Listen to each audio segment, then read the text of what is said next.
तर रामदास कदमांनी मंत्री असताना पदाचा गैरवापर करून लाभ घेतला। ठाकरे गटाचे नेते अनिल परबांनी रामदास कदमांवर भ्रष्टाचाराचे आरोप केले।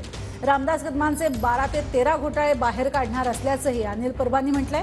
दरम्यान किरीट सोमय्यांमध्ये हिंमत असेल तर त्यांनी कदमांच्या चौकशीची मागणी करावी असं आव्हानच अनिल परबांनी दिलंय।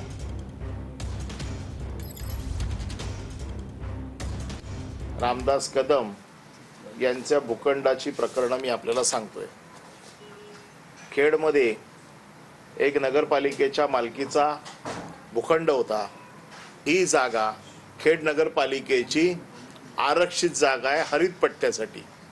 जी सगळी बांधकामाच्या परवानग्या होत्या यात सगळ्या घोटाळे केलेले आहेत, त्याच्यात खोटे दाखले आहेत, त्याच्यात खोट्या परवानग्या आहेत आणि अशा प्रकारचा हा भूखंड लाटण्याचं काम हा शिवतेज आरोग्य मंडळाने शिवतेज आरोग्य संस्थेने केलेला आहे। या संस्थेचे अध्यक्ष, तत्कालीन मंत्री, विरोधी पक्ष नेते हे सगळे पदावर असताना केलेले आहे। रामदास कदम मंत्री होते, विरोधी पक्ष नेते होते, आमदार होते, म्हणजे आपल्या शासकीय पदाचा वापर करून त्यांनी हे सगळे हे तर फक्त मी आज किरीट सोमय्याला सॅम्पल टेस्ट म्हणून 2 केसेस देतोय।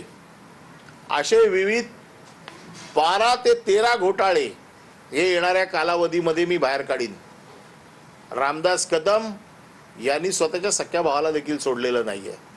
आमची राजकीय कारकीर्द उद्ध्वस्त करण्याचा प्रयत्न केला। किरीट सोमय्यांमध्ये हिंमत असेल तर त्यांनी ह्या सगळ्या प्रकरणाचा पाठपुरावा करावा।